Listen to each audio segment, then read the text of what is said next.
The stories that they wanted were no longer were not on because he worked before the internet, you know. Yeah.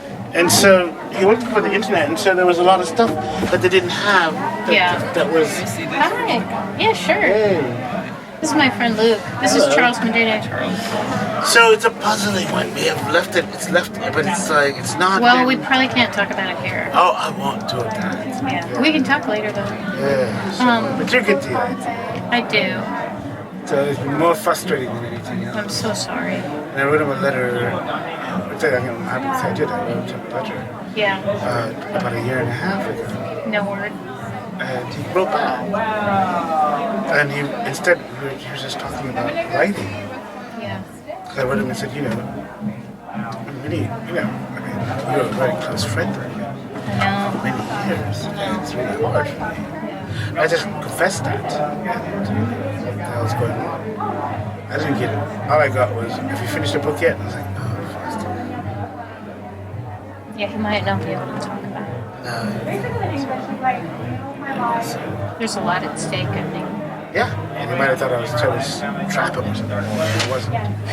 No, of course not. And then I realized that. I feel like that. I feel a real loss with him. Yeah. But I sort of felt a loss with him earlier. Yeah. Because I had my own misgivings. Yeah, I started hearing that a lot. It's not. I want to be. I just started seeing that there was. I think that in all friendships and all connections, that there are tensions, and then. Yeah. It was something. Let me get another chair. I don't want to sit. Hey, you guys, can I have a folding chair real quick in here? Thank you. They're coming. So this camera is just running all the. Yeah, so this is made by NBBJ, the architects. Oh, they're going to okay. take the voices and distort them into a sound piece in the new building. This is a Francis McHugh production. Right here, called. Oh, here you go. Oh, thanks, Maddie. Oh, you're a peach. Oh, this is cute. Yeah, it's so nice. It's so intimate. Okay. So we're making a film called Where the House Was. Yes. It's sort of about the loss of place in Seattle, but also about how is it that you can name a building after a guy who was never here, Hugo. Oh, that's true. And Hugo never even set foot here unless he came to a funeral.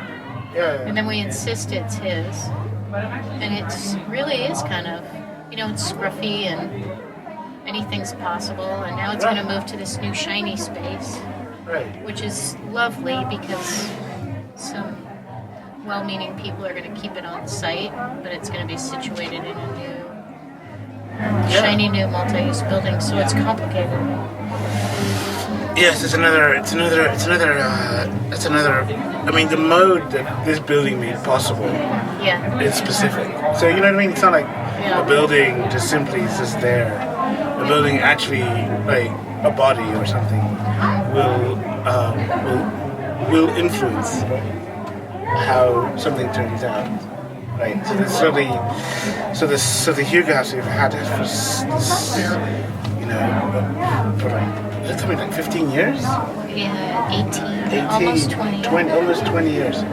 That this building put its stamp on the organization, right? So you actually leave this thing and go to the other thing, but for the most part, this building will be in the logic of that place, right? I hope so. It's hard not to. I don't think that's impossible to escape. You know what I mean? Because if you had actually started in this other place, you'd have another organization in tow. It's true.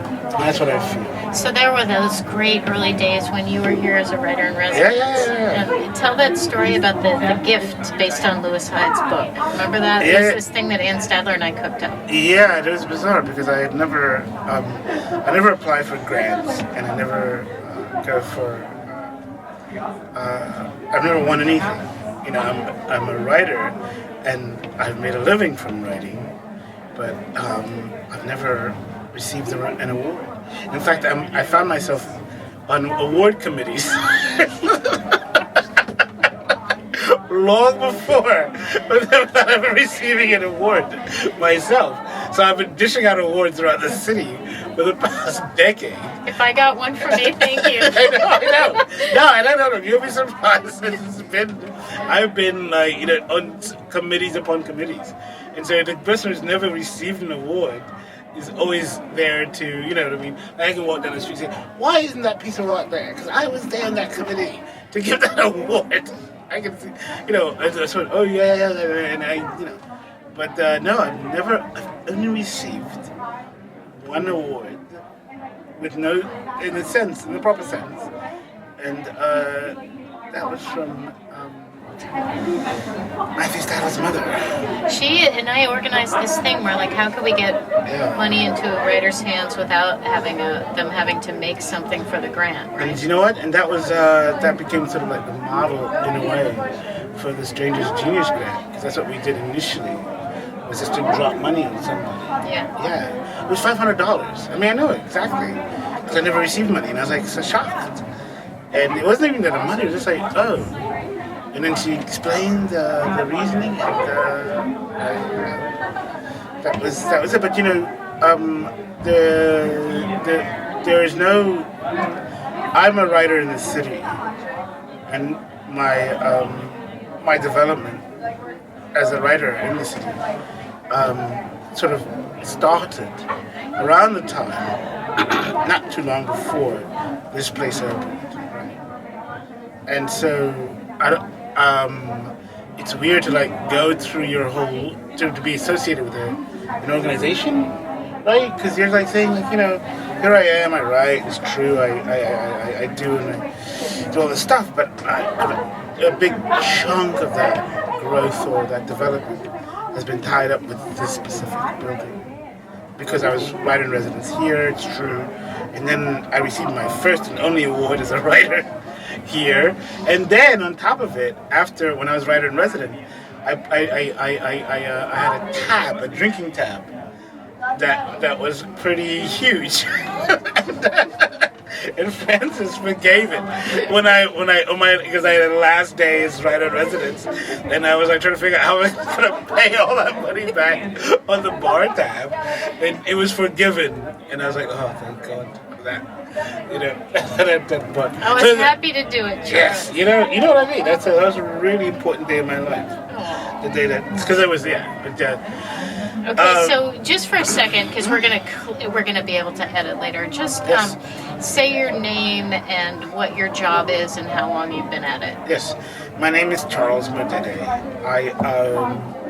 I'm a writer, and I write primarily for The Stranger, but I've been writing for a lot of other venues lately. One is Fandor in San Francisco. They're a film site, and another is Eflux, which is based in New York City, and they're publishing a bunch of my more longer form essays.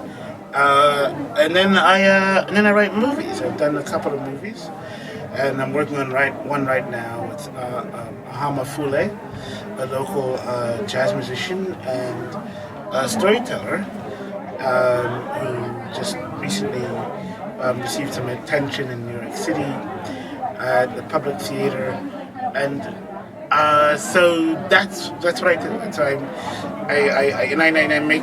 that's what I do for a living. I'm not.